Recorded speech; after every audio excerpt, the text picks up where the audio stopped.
Good afternoon. My name is Craig Cohen. I'm Vice President for Research and Programs at CSIS. Thank you all for being here today.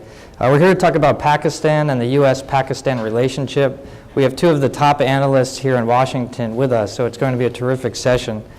Just to my right is Bruce Rydell. He's at the Brookings Institute. We don't hold that against him, though. He's the author of a terrific recent book on Pakistan called Deadly Embrace, Pakistan, America, and the Future of Global Jihad. Bruce has a long, distinguished career in government, and he was famously led President Obama's AFPAC review in 2009. Bruce, thank you for being here. Tony Cordesman is the Arleigh Burke Chair in Strategy at CSIS. He's probably CSIS's most prolific and well-known scholar. Tony has also a long and distinguished career in government. In May, he authored a report a national net assessment on Pakistan, and he's recently back from Afghanistan as well. So Tony won the coin toss. He's going to speak first, probably for about 10 or 15 minutes. Then Bruce is going to follow. Then we're going to have a conversation among the three of us and then open it up to questions from the audience.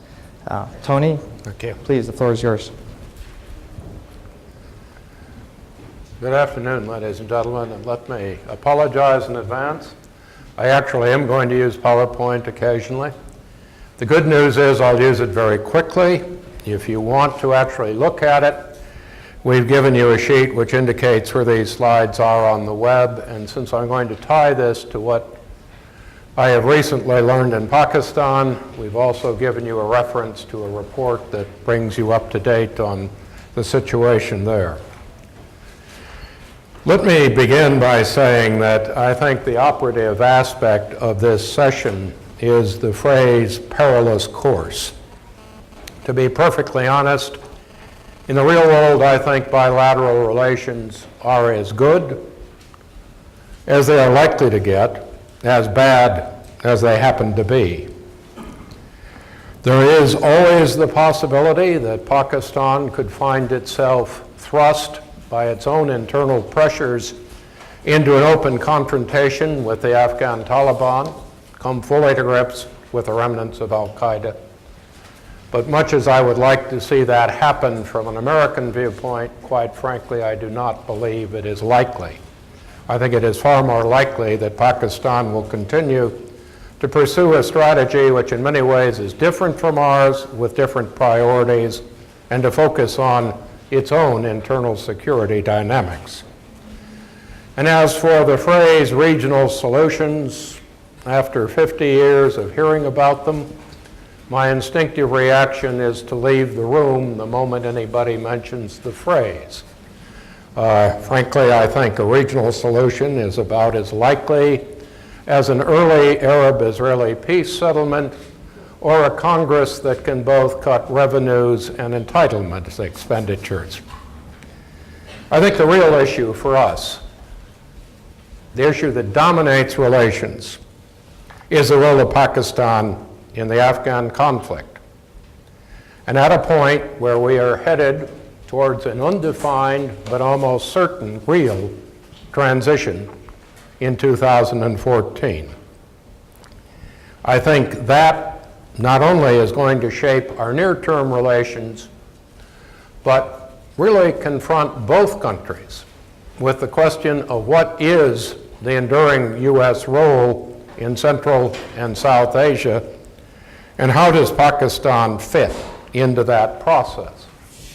So let me begin with the issue of how Pakistan fits into the Afghan war. Now let me note, this particular slide is drawn from the time I spent working with General McChrystal and the team that was developing the strategy that was recommended to Bruce and others in Washington. Pakistan fits into a set of problems that are ones we will or will not solve in the course of the Afghan war.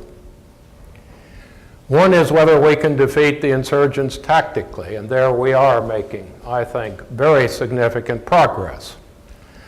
Another is whether we can eliminate their control and influence over the population, which is more problematic. At this point in time, the idea of creating an effective NATO approach, an integrated ISAF approach, is moot. It isn't going to happen. Countries are departing. Caveats are not being reduced. We are seeking to build up an effective Afghan national security force. Those of you who have seen the papers over the last few days probably realize that there is a major gap between 2014 as a date and the fact that that particular buildup can't occur before 2016 to 2018. We have the problem of finding a way of creating an effective, legitimate Afghan government. It is perhaps a warning to all of us that Karzai is supposed to leave office in 2014, the transition year. We have the search for an integrated civil-military effort, which we had optimism about in 2009 and would not have optimism about today. As those of you who have seen the Washington Post may realize, it is something that we cannot achieve at this point in time. And then finally, we come down to the reality that winning in Afghanistan, unless it means some kind of more stable Pakistan and far better relations with Pakistan, will almost certainly not achieve a stable strategic transition or outcome. We may win the war, but we cannot control the future of the region. And it's important to note that was recognized in the new strategy. I won't read you the slide, but it's sometimes forgotten that all of these warnings were given very clearly to the White House and to the Congress, and particularly the warning about the challenge of Pakistan.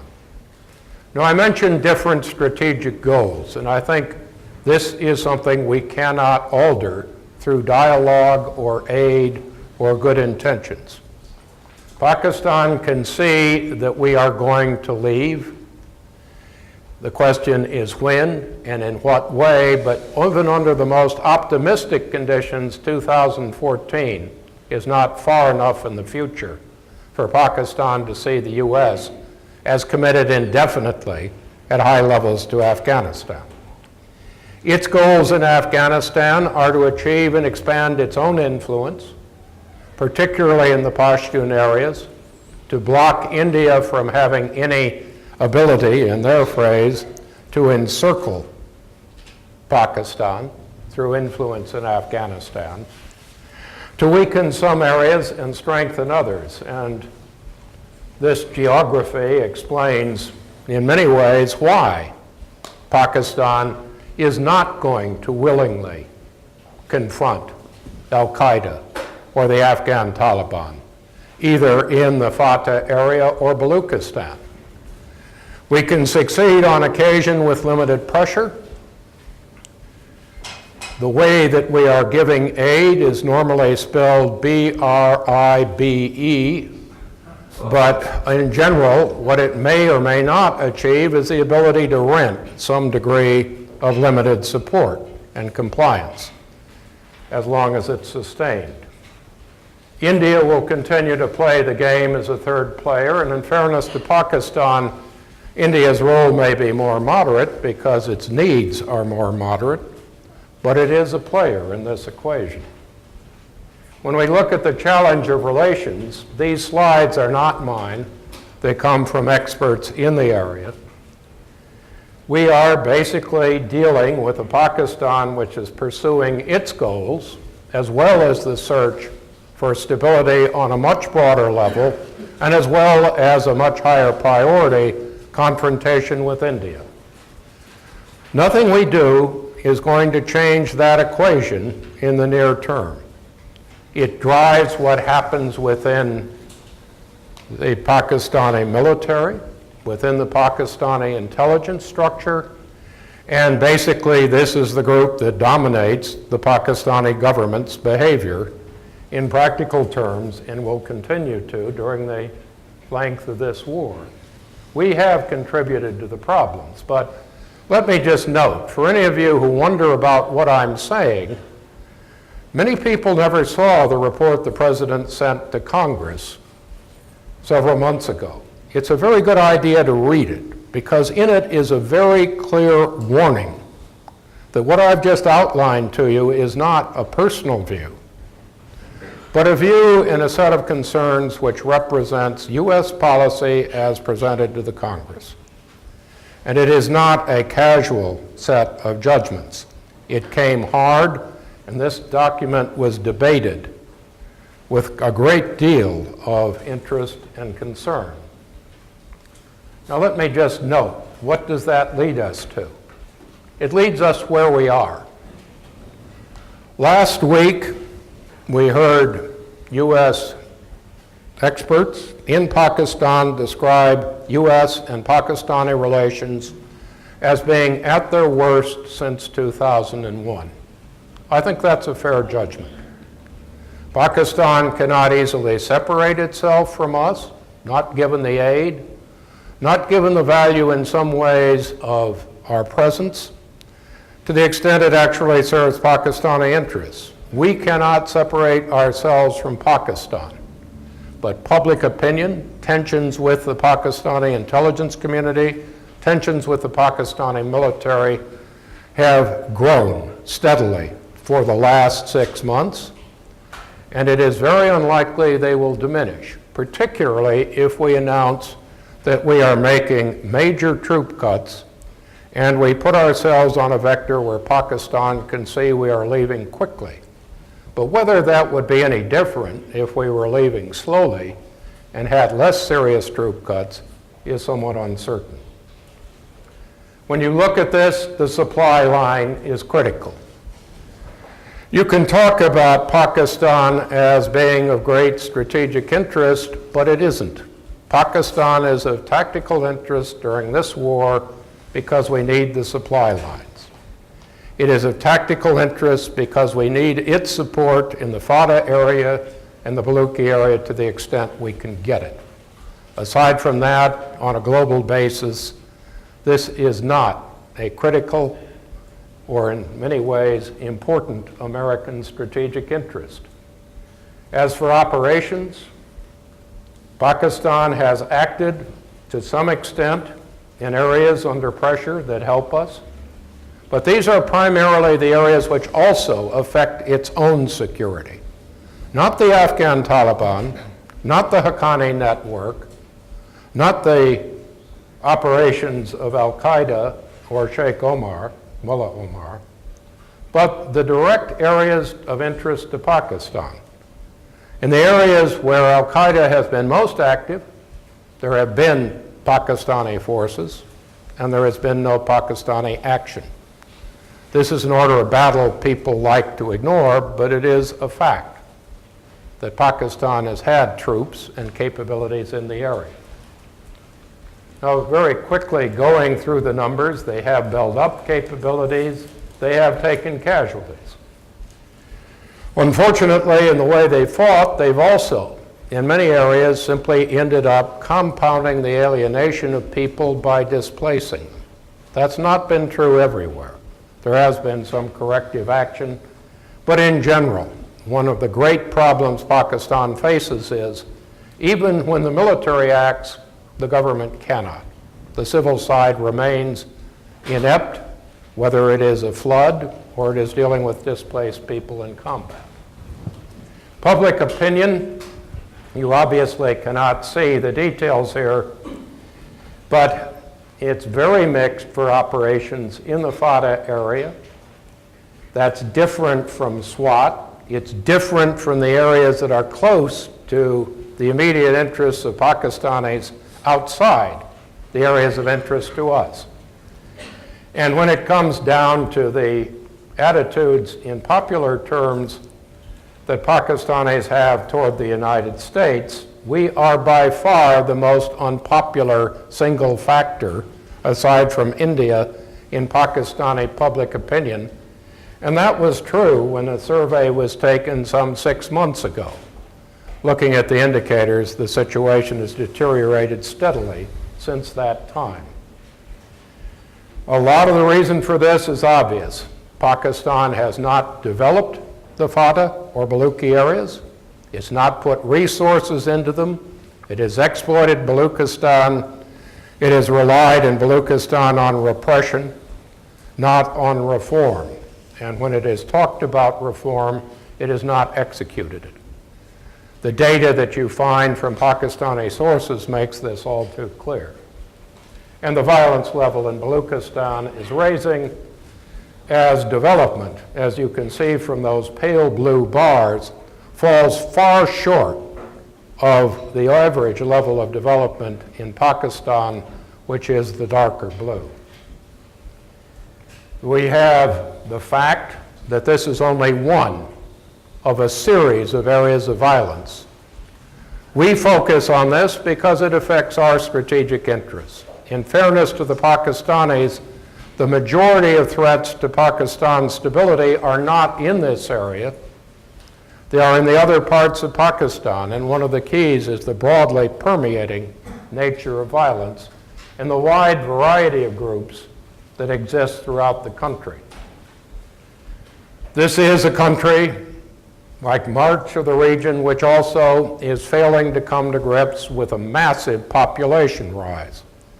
The population is 4 times what it was in 1950. Under current demographics, it will be 8 times what it was in 1950 by 2050. And in general, the Pakistani government has failed in every civil area to come to grips with the impact of these demographics and population growth. Reading budgets is not one of the favorite activities of people in the policy community. It should be, because when you see where the money should have gone, which is not where it has on occasion, you get an idea of how endemic the problems are and how much they're driven by failures in everything from education to infrastructure.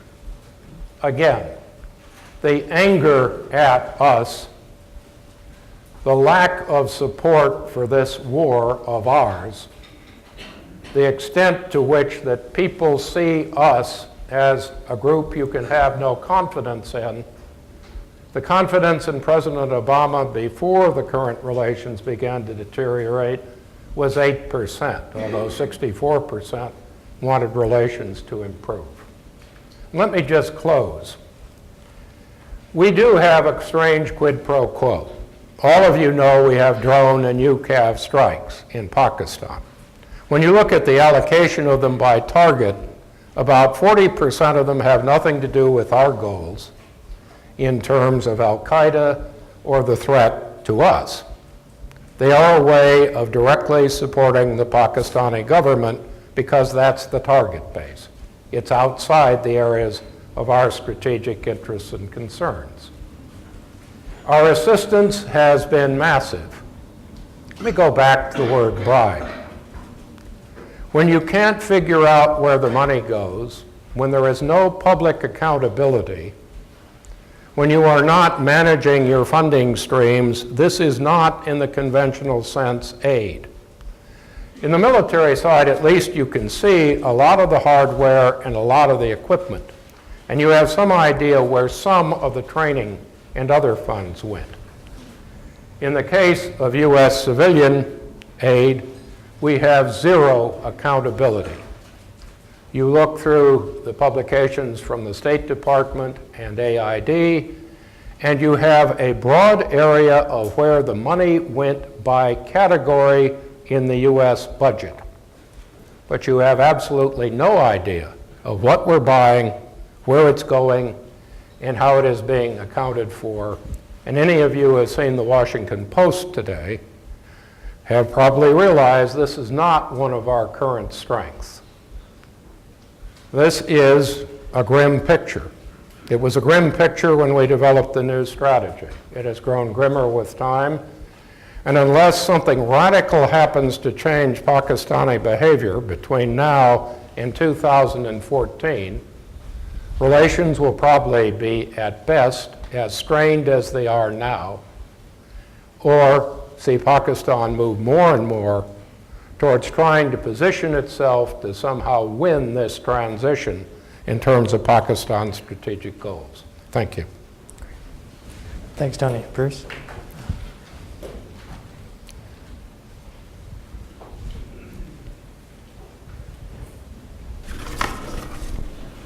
Thank you very much, Craig, for that kind introduction. Thank all of you for coming today.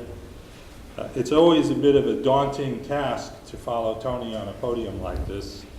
Usually he covers the issues so well, and usually we are in such violent agreement with each other, I find myself in a position of what am I going to talk about?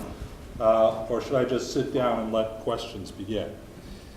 But I'm not. What I would like to focus on to follow up.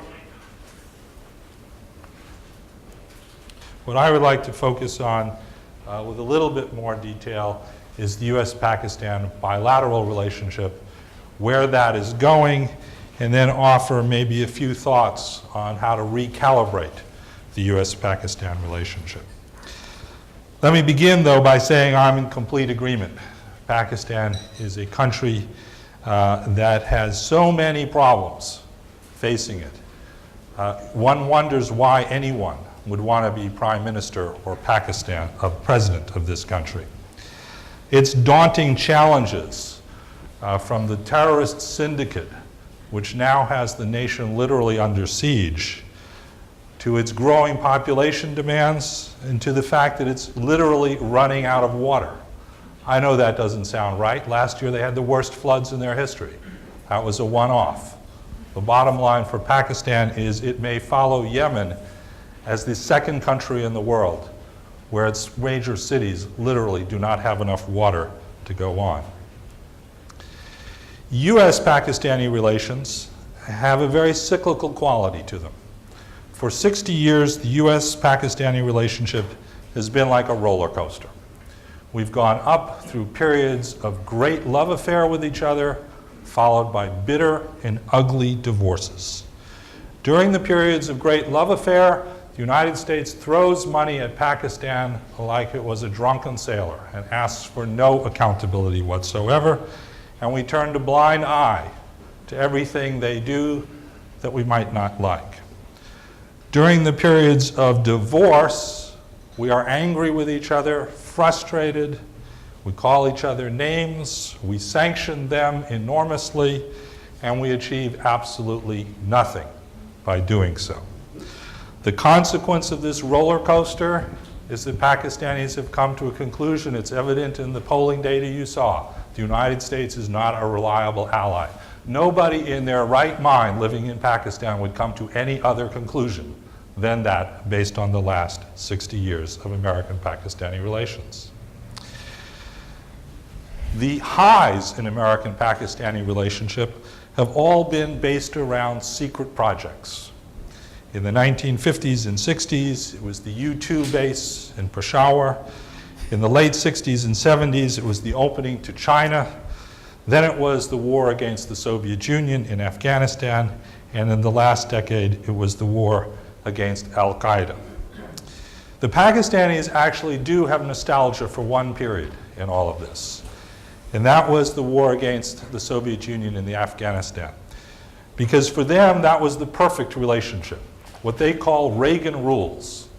We give them money, actually a check, literally, and make no attempt to supervise what they do with the money.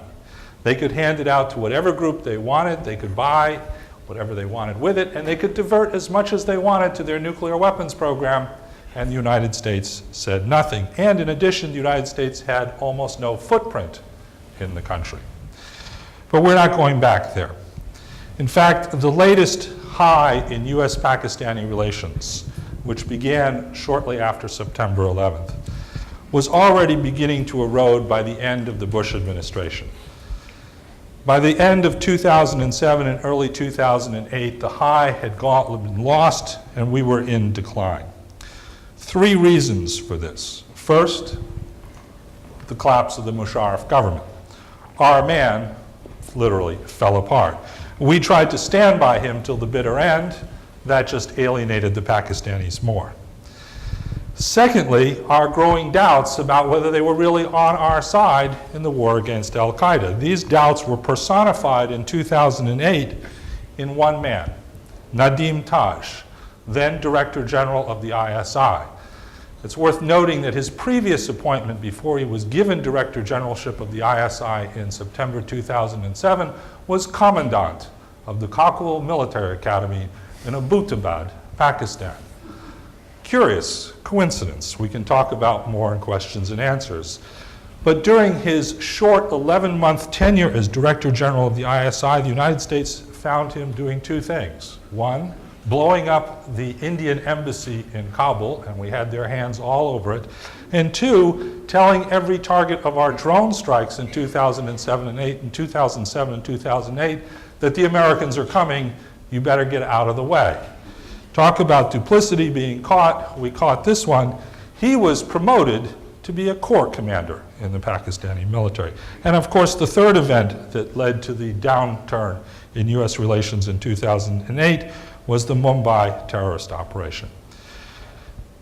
I think the Obama administration deserves credit for coming in with its eyes wide open. I think it deserves credit for trying to reset US-Pakistani relations. But I think the task from the beginning was daunting indeed, for the reason that Tony has laid out quite well.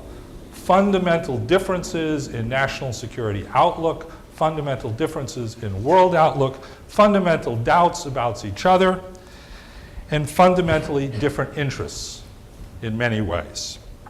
Those things are not easily changed, even by large aid budgets like Kerry Lugar and impressive dialogues like the strategic dialogue we had with Pakistan for the last 2 years.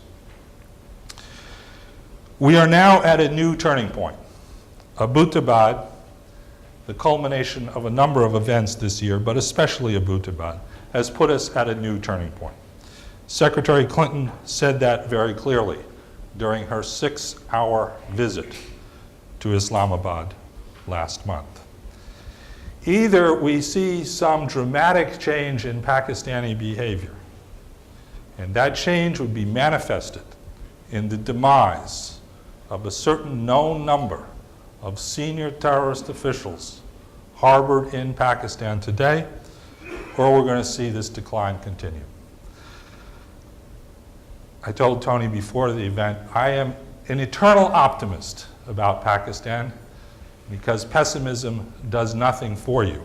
But even I am pretty skeptical that we're going to see them take care of the hit list that Mrs. Clinton gave to the Pakistanis last month. Much more likely will be a continued deterioration and decline in the US-Pakistani relationship. It could be gradual. It could be, as we've seen this year, punctuated by events like the Raymond Davis event, or it could be much, much quicker. There are at least 4 scenarios which are entirely plausible, which could lead to a further and dramatic and stark reduction in US-Pakistani bilateral relations. First, there's another Abbottabad. There's every reason to believe that in that mountain of data we took out of that villa, we will find other information, other telephone numbers that will lead us to other targets. Second is another Mumbai. India and Pakistan are engaged in the world's most dangerous game of Russian roulette, and it's mostly played by the Pakistanis. We are very lucky that we've not had a mass casualty terrorist attack in India in the last 2.5 years, and it is almost entirely due to luck. Third, we could have another 9/11. And let me be clear what I mean by that. A mass casualty terrorist attack in the United States postmarked Pakistan. We narrowly averted one only a year and a few weeks ago in New York City. Had Faisal Shahzad been better at building a bomb, had he listened to the instructions he'd been given by the Pakistani Taliban and Al-Qaeda about how to build a bomb, he would have created a fireball in the middle of New York City in Manhattan that would have reached in 5 blocks in each direction. It might not have killed as many people as September 11th, but it certainly would have led to a crisis in US-Pakistani relations. And the fact that his father is an Air Vice Marshal in the Pakistani Air Force would not have been overlooked by most Americans. And fourth is a coup d'etat. Pakistan is rapidly reaching the point where it's overdue for its next military dictator to arrive. It's a depressing cycle of Pakistani politics, but certainly nothing in the history of the Zardari-Gilani government would lead anyone to believe that civilian government in Pakistan today has turned a corner and that therefore we should expect we won't return to a military government at some point. How do we reverse this? What do we do now to try to prevent these things from happening? I think the first place to start is with humility. There's not a whole lot we can do. Pakistan is a very, very, very, very difficult nut to crack.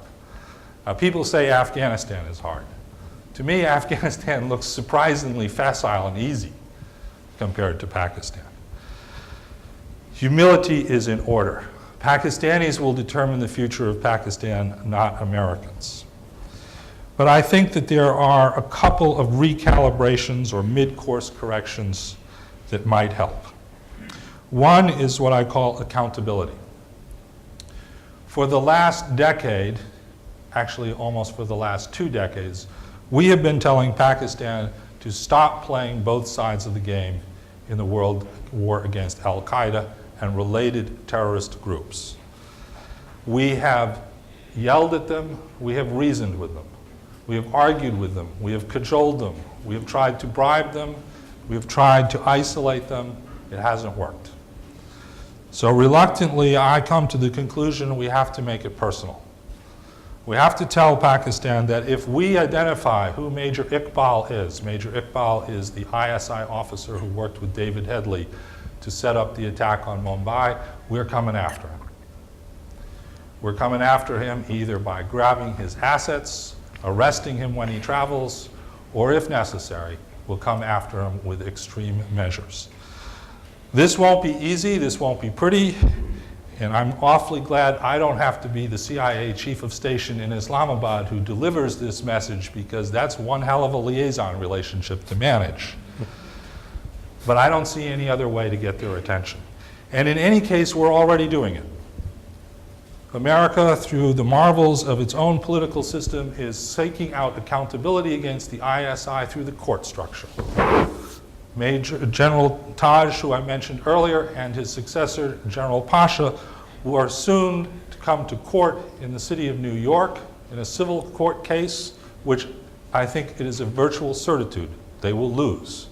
And at that point, we will attach government of Pakistan assets to pay the victims of Mumbai, and Mr. Taj and Mr. Pasha will be arrested the next time they turn up in this country. I'd rather get that business out of the court system and use it effectively by the executive branch.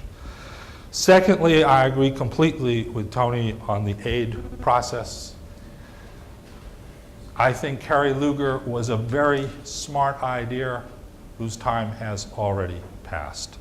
I don't see how this administration or any administration can convince this Congress to continue to provide $1.5 billion in economic assistance to Pakistan.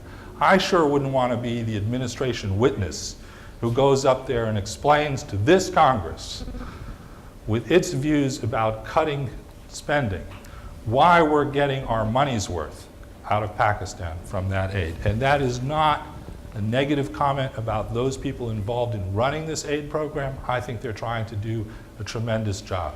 It's not working, it is not sustainable. So we need to switch to trade. We need to decide to allow Pakistani imports into this country to face the same tariff levels as Indian imports or Chinese imports. Right now, they're tariffed at a much, much higher rate. And consequently, you will not find Pakistani products in the United States of America. Every Pakistani leader since Zia ul-Haq has asked us to do this. Prime Minister Gilani asked the Congress, visiting congressional delegation yesterday, to do this. It's time to listen to them. Trade, not aid, by every economics estimate, is a more effective way of building the Pakistani economy, requires no American bureaucracy and no American footprint in the country. Trade, not aid, is the second route we should take. Third is focus on the itch that drives the Pakistanis. India-Pakistani dynamics. What I don't mean here, and I want to be very clear, is an American mediator between New Delhi and Islamabad. That will not work. That is a guaranteed recipe for failure. We need to be doing something more subtle and sophisticated.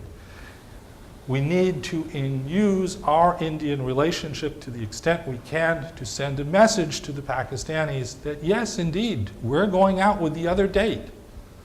And if you don't like that, and if you don't want to catch on, we're prepared to go with that other date. We've got to play hardball on that with the Pakistanis. But in addition to that, we should also encourage the process which Prime Minister Singh and Prime Minister Gilani decided to start this year. The one little bit of good news in this part of the world in the last year was that cricket match in which they decided to resume talks. Now, don't get me wrong. I don't have a lot of illusions that these talks are going to go very far. Neither do Indians and Pakistanis. But I do understand that they are important, they are critical, and any bright ideas we have that we can give them to help assist them in moving them along, we should do so. Because at the end of the day, some kind of change in the Indian-Pakistani relationship and the dynamics of that bilateral relationship is the only thing that is fundamentally going to change Pakistan's national security calculations and its strategic movement. Which gets to my final approach, which is it is time to bury AfPak. I hated it from the day Richard Holbrooke told me that phrase. It's time to put Afghanistan and Pakistan and India and Bangladesh and Sri Lanka and Nepal back into the South Asia Bureau. It is time to break them out of CENTCOM and Pacific Command and deal with this part of the world holistically and think about it as an integrated part. And only when you start thinking about it as an integrated part are you likely to develop policies that will work in dealing with it. Thank you very much.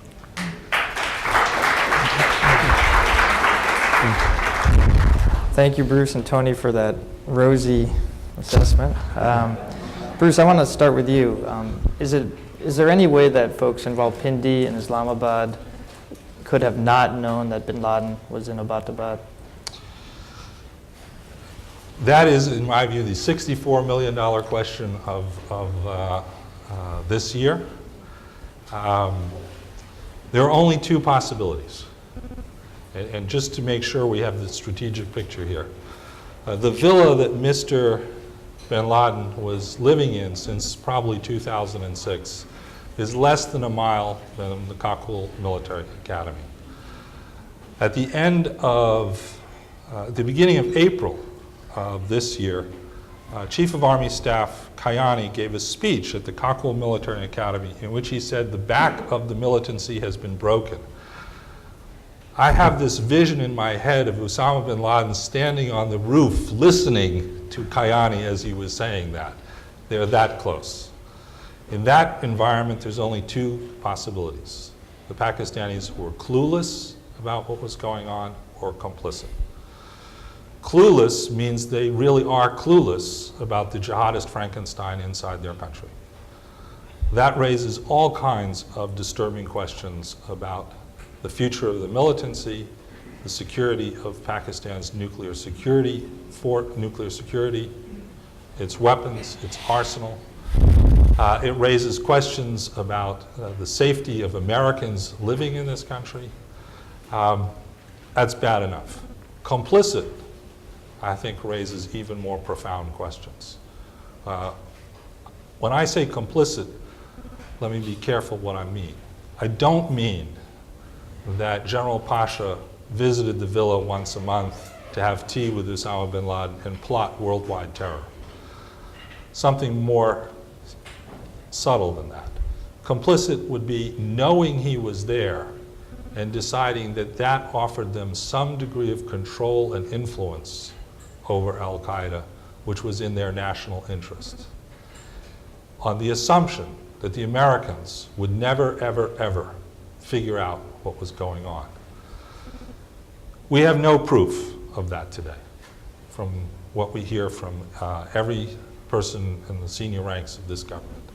But on the other hand, we continue to have the question, clueless or complicit?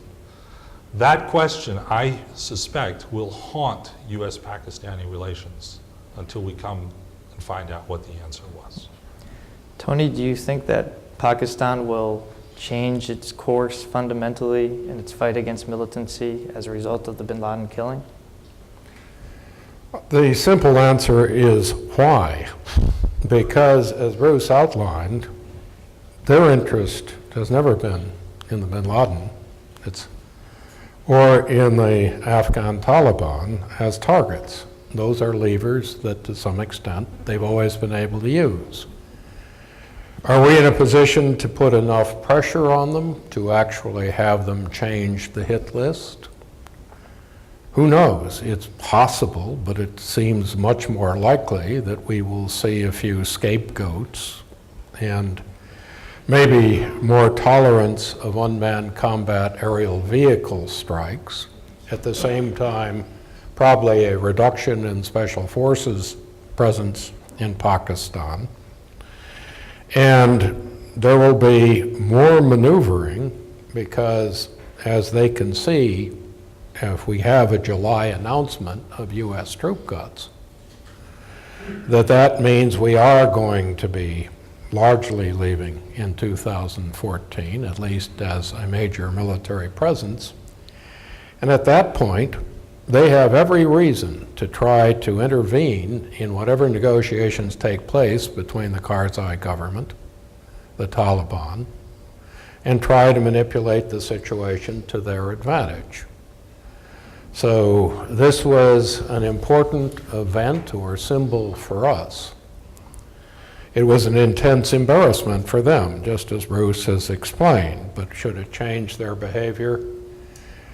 I think we already have problems in persuading the Congress to provide any more carrots, much less even sustain the carrots we're giving them. And it's just not clear what our sticks are when they know we've set this deadline of 2014. Bruce, Tony argued that our interests in Pakistan were limited to our operations in Afghanistan. Do you agree with that? Do you think we have core interests in Pakistan? I guess I would differentiate a little bit between interests, whether they're tactical or strategic, and just the intrinsic importance of Pakistan. Pakistan is on the far side of this planet. We spent the first 200 years as a republic largely ignoring what happened over there, and we seem to have gotten by okay. So I don't see this as a strategic interest on the course of Western Europe or Japan or something like that. At the same time, we should not ignore Pakistan's weight in and of itself. This is the 6th largest country in terms of population in the world. It will very rapidly be the 5th largest country in the world. It is the 2nd largest Muslim country in the world. It will be the largest Muslim country in the world. It has the fastest growing nuclear arsenal in the world. And as we both have laid out, it has probably got more terrorists per square kilometer than any other country in the world, and many of them are focused on the United States. So I don't know whether I would define that as strategic interest. I would just define that as this is an important country, and we ignore it, I think, at our peril. Does that mean we have overlapping strategic interests with it? No, I don't think we have very many overlapping strategic interests with it. Tony, if this is as good as it gets in the relationship between the U.S. and Pakistan, are expectations too high? I think first Bruce outlined the cycles. The problem, I think, are not that our expectations are too high, if you mean the United States government, or the people who are in Pakistan, or the people who developed the strategy in Afghanistan. Bruce made a good point about interests. We would like to have better relations, friendly and solid relations with every country, and particularly those that still have some elements of democracy. But I think the fact is that we are headed down a path where, unless we can somehow actually implement all of the suggestions Bruce made and do so successfully, and it would be unfair to ask him to assign a quantitative probability to that, we're going to certainly not see a major shift between now and transition in Afghanistan. And if the faster that transition takes place, the steeper it is, and the more it basically arbitrarily or rapidly cuts both support to Afghanistan and Pakistan, probably the more the problem will increase. But even if we carry out the other scenarios, the situation has no reason to get immediately better. What would change it? If you actually had a Pakistani government that really addressed the underlying causes of why this rise in extremism and terrorism is taking place. If you had a military with more vision that saw dealing with the causes rather than repression or military action as a solution, if you had political parties which were less family-oriented, less corrupt, which actually acted on reform rather than simply talked about it, then we might at some point have a partner. But do I expect any of that to happen? I couldn't name the person who would make the change in Pakistan. Maybe Bruce has some suggestions. Bruce, what scenario worries you the most? Do you have confidence in the orientation of the corps commanders in the Pakistani military? You talked about a possible coup. How do you assess that situation? I will answer that, but I will also answer Sure, his question. We're again in violent agreement here. The only thing I would say is that there are Pakistanis who recognize every problem we have laid out. And you can get on their email distribution lists and be bombarded with quite moving statements about what needs to be done in Pakistan. And thanks to President Obama, I'm on all those email lists. I'm also on a lot of other email lists from other people in Pakistan which are not quite so pleasant to read what they have to say about me. The problem is that those people are literally being murdered in front of our eyes. They're being murdered in front of our eyes. And the Pakistani government seems to be doing nothing about it. If you want a Pakistani politician who would go in the right direction, probably Sherry Rahman, who is now living basically in her house under threat of murder every time she goes out her front door. Your question, what do I worry about worst, is a coup from within the military in which the 21st century reincarnation of Zia ul-Haq arrives. That is to say, a Pakistani general who is a committed jihadist. In 1980, such a man came to power, and we were fortunately able to point him in the direction of atheistic communism next door, and together we had the highlight of US-Pakistani relations as the Pakistanis see it. Problem is, there's no Soviet Union around anymore, and there's no place to deflect jihadist views, and it'll be reflected at us. Is it possible? Well, I think I've given you the name of a corps commander who I think it is very realistic and possible, Nadim Taj. He sure smells like a committed jihadist to me. Fortunately, he's just been promoted again to adjunct general of the Pakistani military. So he's no longer a corps commander. Are there others like him? If I could give one piece of advice to Leon Panetta and David Petraeus about what one piece of information I would most like to know in the whole world right now, it is the true core beliefs of Pakistan's corps commanders. Because one of them is going to be the next leader of this country, and we need to know who they are. Tony, what advice would you give General Petraeus? I think at this point we are struggling to find exactly the issues that Bruce raised. It is to understand not simply the problems in Fatah or Baluchistan, It is to understand the problems in the country, and it is not simply the wide range of violent extremist movements, but the internal threats within this power structure.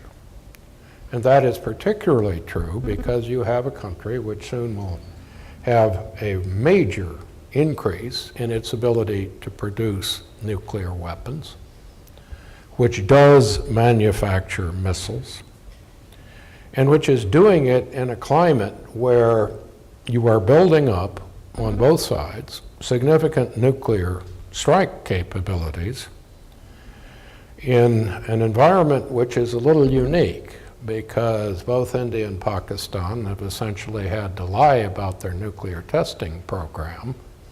They are arming nuclear weapons that they have not adequately tested or characterized, and they are arming them on missiles which they have not tested to the point where they know exactly what will happen if they're fired. Now, they are a long way away, but as Bruce points out, you have interests that go beyond strategic interests, and the whole picture of any kind of nuclear confrontation, as both sides rush to deploy capabilities they don't understand, that's a very dangerous issue.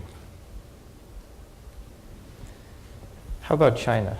Should we worry about China and Pakistan growing closer together? You mentioned that we might sort of threaten Pakistan, that we might start siding more with India.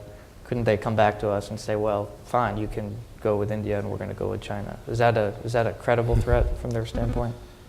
Well, it's a threat they make. Yeah. We had a remarkable scene recently where Pakistan's Minister of Defense, most of you don't know who that is, because in Pakistan, being the civilian Minister of Defense in the government is the least possible important job in the entire cabinet. But he did get a trip to Beijing, and he came back and said, we're going to give China a naval base on the Arabian Sea. And there was this kind of embarrassed silence for a few hours from Beijing, and then a statement that came out and said, well, we really don't want a naval base on the Arabian Sea, which may be a lie. I'm not a China expert, so I don't know I cannot tell you the Chinese part of this. But from the Pakistani standpoint, they do see China as their all-weather friend, which will bail them out. The truth is, in every war with India, they haven't bailed them out. They've stood on the sidelines. They are an important partner for Pakistan in terms of military equipment, in terms of the nuclear technology and capability that Tony just talked about. But I think they're a more complicated ally than the Pakistanis want us to believe they are. And here I would also throw out there's another ally they have, which is the Saudis and the Gulf states. And there the Arab Spring is moving the Gulf states closer to the Pakistanis as a source of reliable military manpower in the event of more Bahrains and more internal problems in the Gulf. Pakistan has alternatives to us.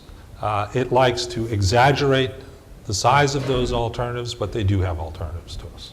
If I may just make a point, I think there's another side of this than the purely military one, and that is simply trade, logistics, and the rest.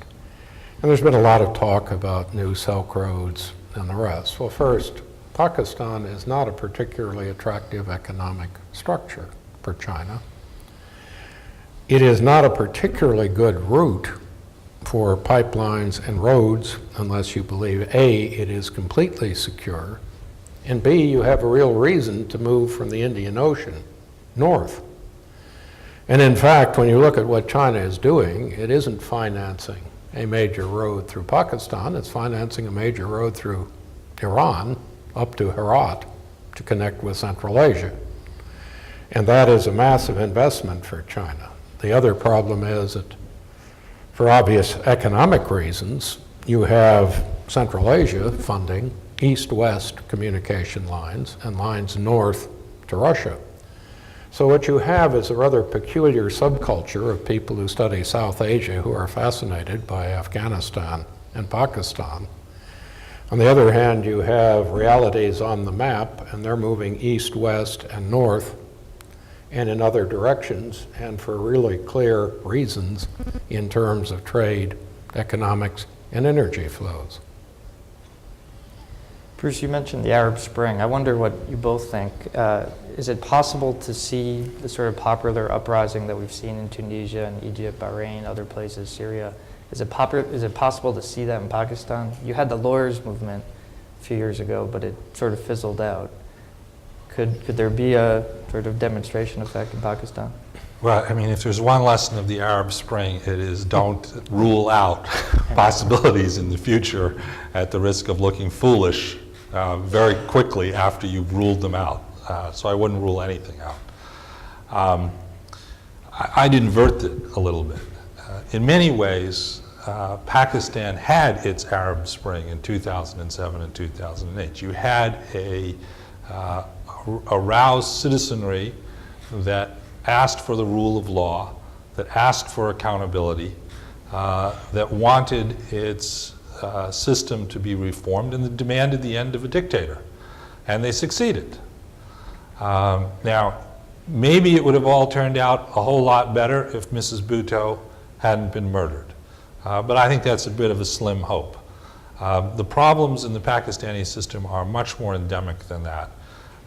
And, you know, to give Pakistanis credit, this is their fourth time at trying to build a democratic system.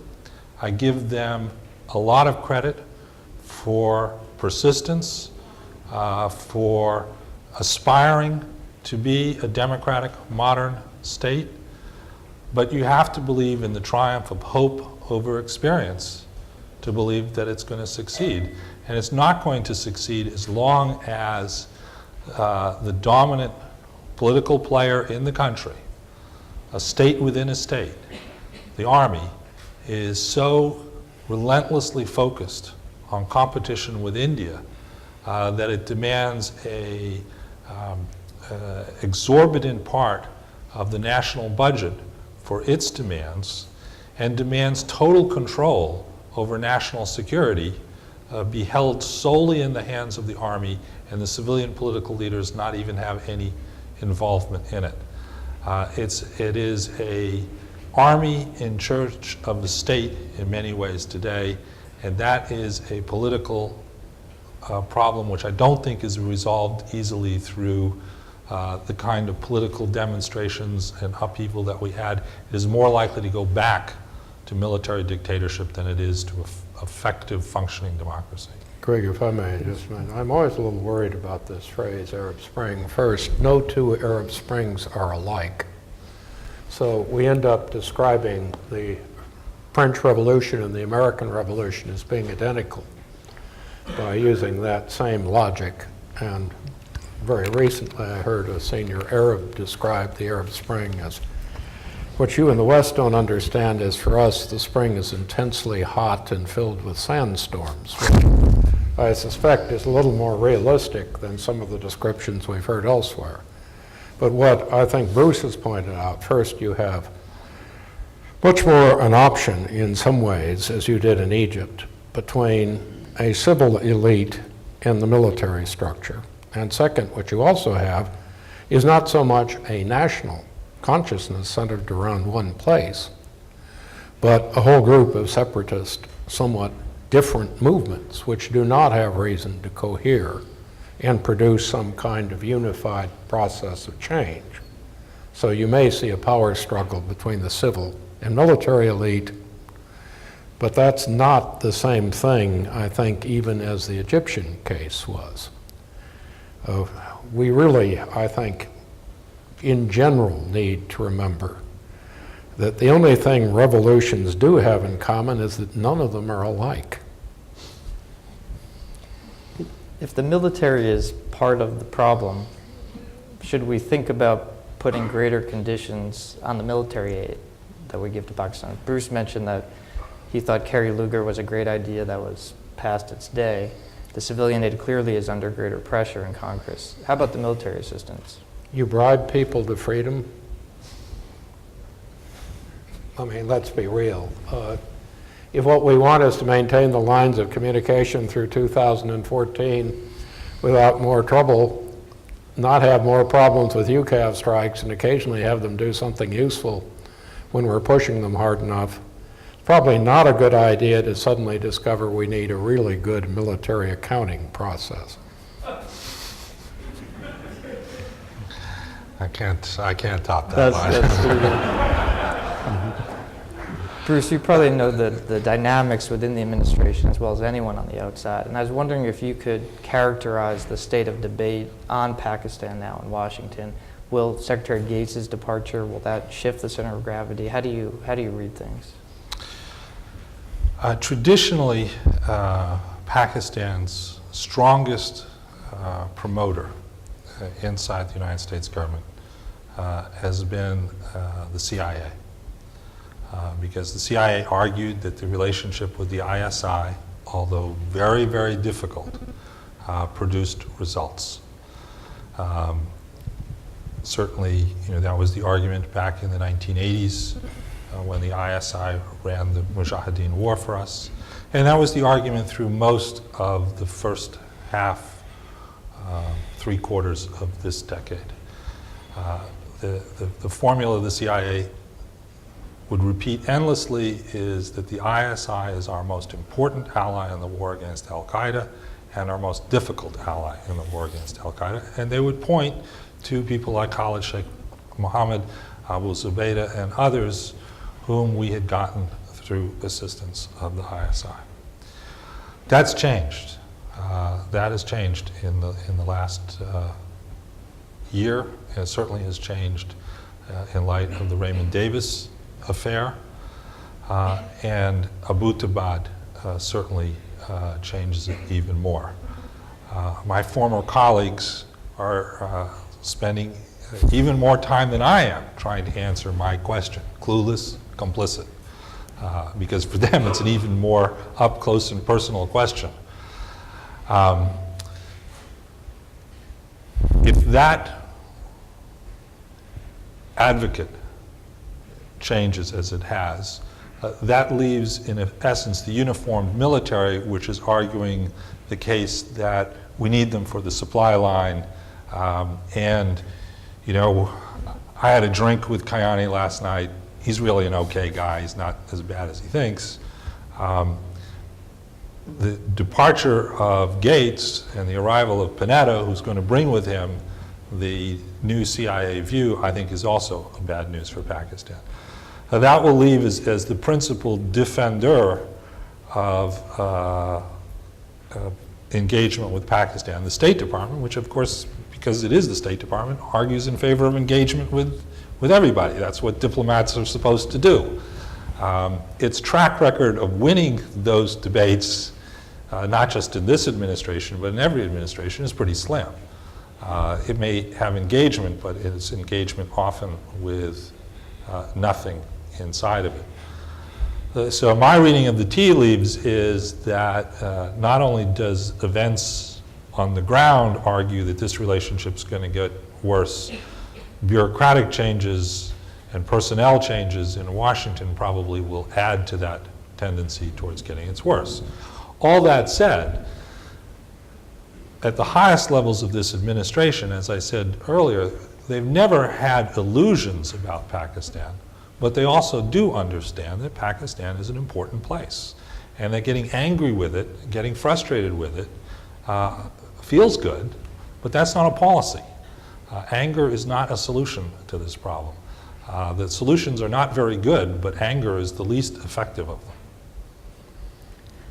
Tony, you showed our popularity plummeting in Pakistan despite all the aid we give, despite the strategic communication plan that's been cleared all the way up to the president. Is there any strategic communications plan that could work in Pakistan given the drone strikes, the bin Laden killing, the Ray Davis affair, or is it a helpless cause? I don't think it's hopeless, but I think, frankly, that one of our great problems is the idea that somehow you find a message, you control it, and you keep repeating it, and it somehow impacts on public opinion. If there's any place that's worked since, well, the start of the second Bush administration, I would love to hear it. I think the difficulty is if you really want to communicate to people, you have to communicate with them as realistically and in as much depth as possible. And as Bruce points out, you have people, not simply on the civil side, but in the military, the intelligence, security people, who are very realistic about this range of problems. What you don't have is a matching set of media. What you don't have is a political structure that does a good job of communicating it. And I think the other problem is until Pakistan's domestic politics can address Pakistan's problems, they can't be realistic about us. And that's the tragedy. It wouldn't matter that much if Pakistanis were angry at the United States. What does matter is the inability to focus on education, population, water, infrastructure, the failure of the central government to respond in emergencies like the flood, all of the things the people actually need. And with that, the threat that is posed by religious and separatist extremist groups. A threat which in many ways is not directed towards us or Afghanistan or anyone on the outside. It's caused by the problems on the inside. You all have been very patient. We have about 20-25 minutes for questions. Please state your name, affiliation, and please ask a question rather than offer a speech. Go ahead, please. We have microphones in the room. Wait for the microphone, too. Yeah. Marisa Lino from Northrop Grumman. Simple question. Not unreasonable hypothetical that there will be a deal cut between the government in Kabul and the Taliban. How does that change the equation? Well, the practical problem is it can be any deal under the sun.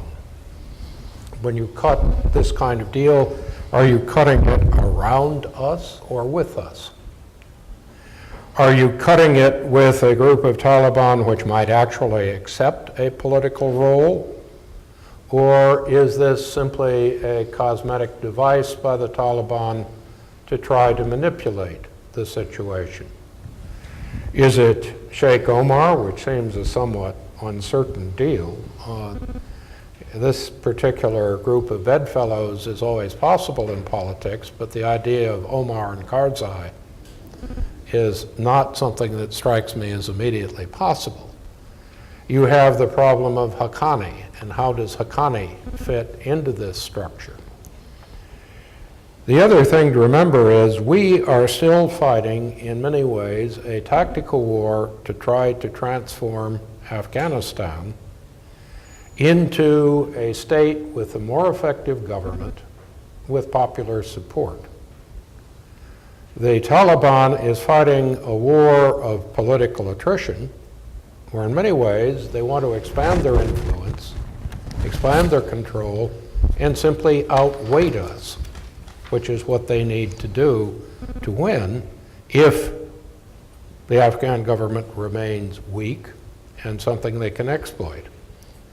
So the problem with most of these deals, particularly until the Taliban can be firmly convinced that they're going to lose unless they reach some kind of accommodation, is that this kind of negotiation can simply be an extension of insurgency by other means. And we've seen that in Cambodia, and we've seen it in Nepal, and a great many other areas. It's compounded by the fact that there are a number of countries in ISAF, Germany in particular, that simply want out under any form of political accommodation possible. So the pressure isn't simply pressure that affects the key negotiating partners. It's pressure within NATO and ISAF, and there are elements certainly here in the United States of people who believe that, frankly, if we can't create a stable end state anyway, accommodation and departure is the better part of valor. I just want to add one thing. I agree with all of that. I am in favor of a political process, but I'm deeply skeptical that a political process is going to emerge I'm deeply skeptical that if it does emerge, it will produce the outcomes we want. I have a fear that a political process between Karzai and the Taliban will lead to the collapse of the Northern Alliance, as Abdullah and others say, we're not interested in a political process with people whom we regard as our mortal enemy. But I just also want to put an inconvenient fact out there.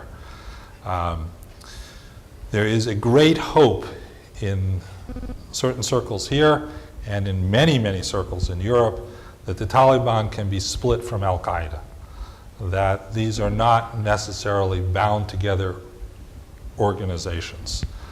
Well, there is an inconvenient fact. Less than 96 hours after Osama bin Laden was killed, the Taliban Shura Council put out a eulogy and bemoaned this disastrous moment that has come to the Islamic world, and lauded Mr. bin Laden as a hero of Islam, as a hero of their movement, as a defender of Afghanistan, as a hero of the Palestinian cause. Everything that you would not want the Afghan Taliban to say about Osama bin Laden, they said it. Now, we can dismiss it as propaganda if you want to. People will say, oh, you know, they got carried away by the moment.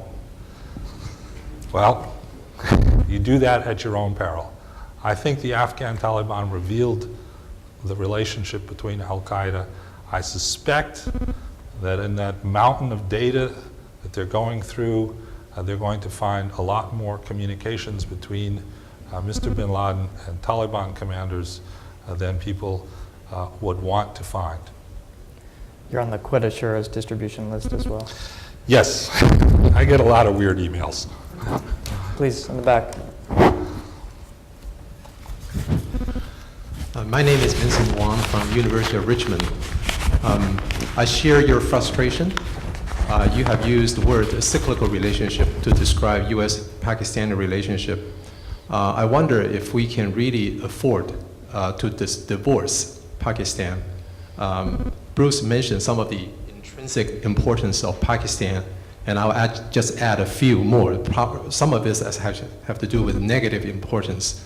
If we could drive Pakistan into China's orbit, they can continue proliferating the AQ Khan network come to mind. They can provide sanctuary to Al-Qaeda and so on. So I wonder if a marriage of convenience is a possibility. I don't think either Tony or I are advocating divorce. We're not here in the business of saying let's break with Pakistan and enter a hostile relationship.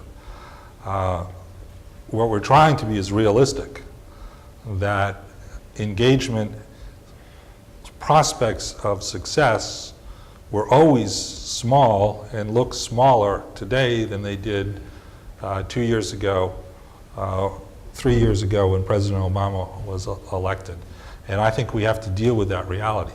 There are all kinds of negatives of a Pakistan that is even more hostile than the one we have today. Greg asked me what my nightmare scenario is. My nightmare scenario is a jihadist state in Pakistan, where through the instrument of a military coup, a true believer in global Islamic jihad takes control of the fastest growing nuclear arsenal in the world, the 5th largest country in terms of population. What would we do about that? Try to wrap your head around what American strategy would you deal with to deal with a country like that. We're going to engage them. They're not likely to be interested in engaging us. We're going to contain them. Well, we might have some success in that because virtually everyone else would also find it as dangerous, but containment is always a long-term approach. Are we going to use kinetic force? Are we going to use force against Pakistan? Should we invade Pakistan? I know that your reaction is this guy's nuts, but we have invaded 3 Islamic countries in the last decade. One, we kind of only invade their airspace, but we still invaded their airspace. But in the case of Pakistan, this really would be insanity.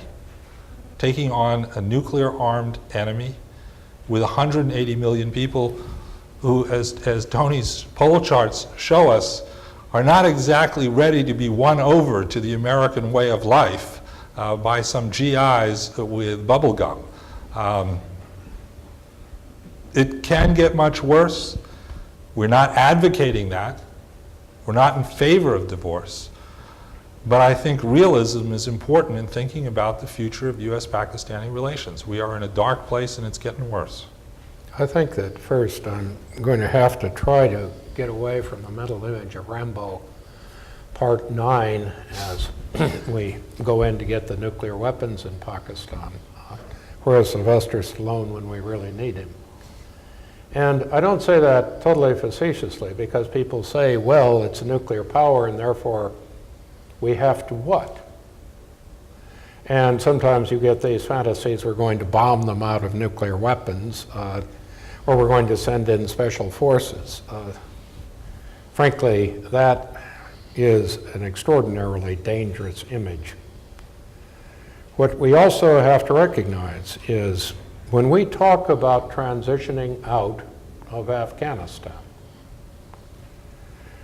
there is a question, will we leave enough people to keep the structure together for a while? Can it hold together on its own? If we do, instead of fully transitioning in 2014, actually sustain the Afghan National Force development through 2020 and beyond, which is the real world plan if you want it to hold together.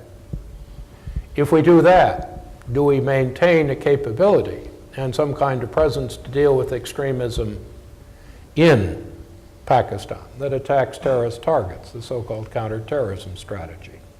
If so, what do we have to pay the Pakistanis, and what do we have to give them to implement it? These are all strategies which we may find ourselves thrust into. They don't give you, however, anything like the presence or the leverage that we have now. We have $107 billion worth of military operations funded this year, $4 billion worth of aid, $7 billion worth of additional money to deal with VA and the medical costs of the war, which accumulate with time with the wounded and other people who are eligible. Are we ever going to sustain even a fraction of that beyond 2014 if we do it even that long? And if so, what is our leverage in this region? What kind of aid would actually work with Pakistan? And what is our policy toward South Asia and toward Central Asia at a time when, yes, we have interests in Pakistan, we have interests in Latin America, we have interests in Japan, and we are headed toward a period in time when we have to be much more careful about how we allocate these resources than we have been in the past. These are all very hard choices, but what they all warn you against is focusing only on the present in Pakistan as one country of particular interest. We've spent the last decade without a regional strategy towards anybody.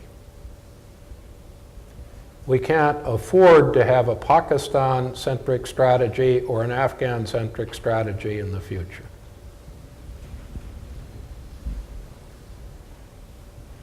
Yeah, right here.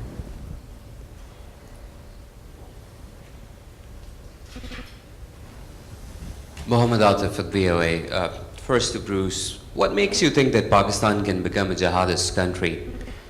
Yes, they do not trust United States, but they are being killed by these jihadists who believe in global jihad. Secondly, when we talk about political negotiations with Taliban in Afghanistan, where do we leave Pakistan in regards to its long-time belief that one day US is going to leave Pakistan with Afghanistan to deal with the situation? Secondly, how do we look at the relationship with their relationship with Haqqani Group and their long-time wish to have a major role in Afghanistan after 2014? Thank you. I think the answer to the first question is, as I said before, a coup which has a reincarnation of Zia al-Haq. The Pakistani army is at war with part of the Frankenstein it created, and it is in bed with part of the Frankenstein it's created.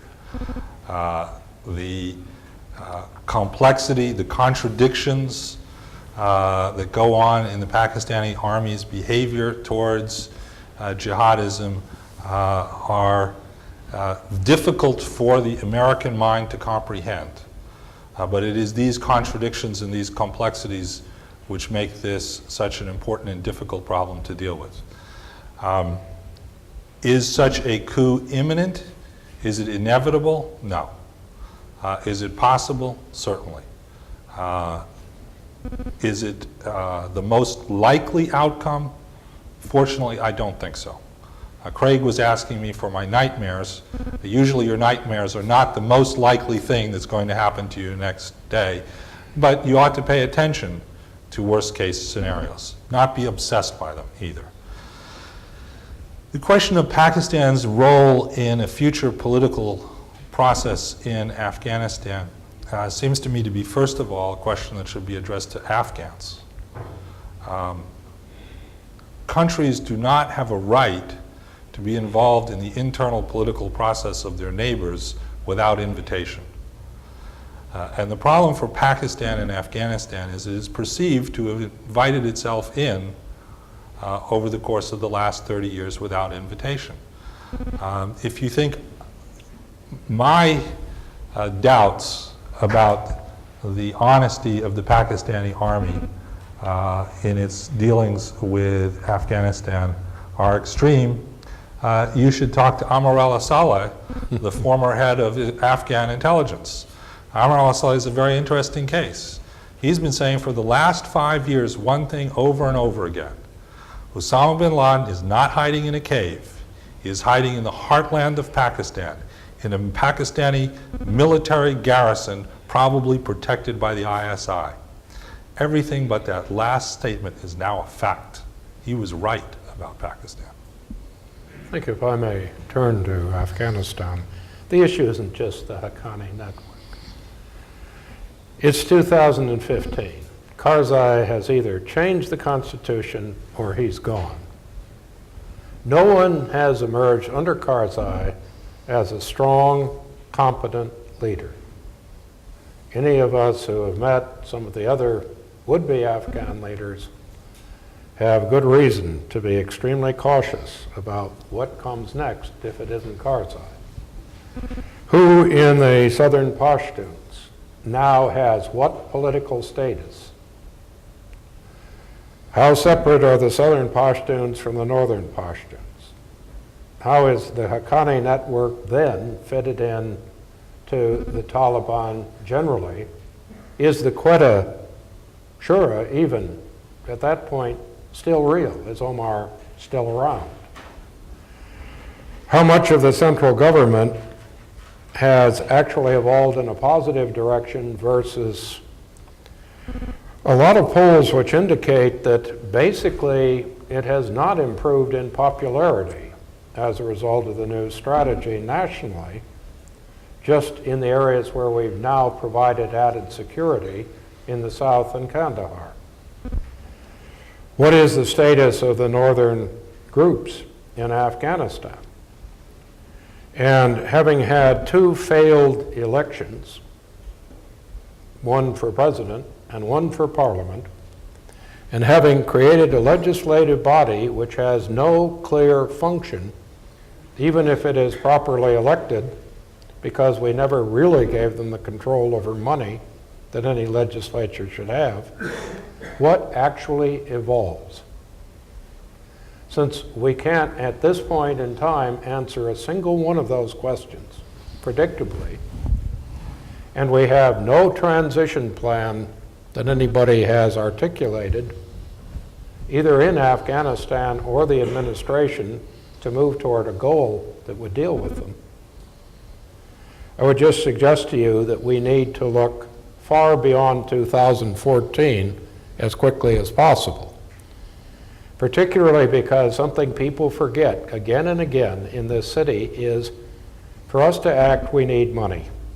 We're already drafting the FY 2013 budget submission. That will fund the transition year. If we do that, as we now are, without any guidance as to the plan for transition, we present a lot of problems for us that potentially we could avoid. And this is the kind of reality we face when we start talking substance as distinguished from political concepts and good intentions. I think we have time for one or two more if there are other questions. Yeah, please. Please wait for the microphones to come. Yeah. My name is Soraya Sadida. I'm with Help the Afghan Children. I'm an Afghan American, have been working in Afghanistan and Pakistan for the past 18 years. My question is that how often Afghans, especially the civil society of Afghanistan, are actually engaged or involved in the decisions that are made for Afghans in Afghanistan, or about Afghanistan, or the future of Afghanistan? Are they being consulted, or at least their opinions are considered? Thank you. I think that the answer is which Afghans. First, you've had 2 elections. Afghans ran. We certainly, no one on the outside suggested who should run in these elections. You do have an Afghan government which is being steadily strengthened. The fact is, at this point in time, the aid money vastly exceeds the capacity of the government to spend it, much less spend it wisely. So the ministries themselves can't execute the budgets they draft. When you talk about civil society, we have, as a result, moved money to give independent funds for provincial governors because the Constitution does not provide a way of funding the governors. You've created a structure to help train and create deputy district governors. You've created a structure to try to empower local jurists through the aid process. I'm not sure who it is in the Afghan process that is excluded from this. The fact is that if you look at what has actually happened, you keep hearing people in the Afghan government say, we should control the money. And then you look at what happens when you give it to them. And frankly, you've already exceeded by far their ability to deal with it at this point in time. Let me say that you're not going to put this kind of money into NGOs. You are reforming the contracting process. That won't give Afghans as a whole more decisions, but the whole idea is to get away from a contracting process that had major subcontractors and go directly to Afghan contractors. That hopefully would also solve some of the security and other issues. But this isn't something where you suddenly call a large popular assembly in Kabul and ask people what they're doing. It's also a fact that, while they're not normally published, you're running quarterly polling of Afghans to figure out their perceptions and wants. And certainly you've responded, because what Afghans have wanted by way of aid has been not development in the classic sense, but relatively simple schools, local electric power, better roads, and water, and of course, security. They've also wanted to have government services and less corruption. But this is very much a matter for Afghans to solve, not for us. We can run anti-corruption drives and run the training programs and build up governance. But while those can sometimes help, they do not reform societies. Or if they do, we don't have a single example of success since World War II, and it is not imminent anywhere I know of. Or you can help people help themselves. Final question? Okay. Okay, please join me in thanking Bruce Rydell and Tony Cordes.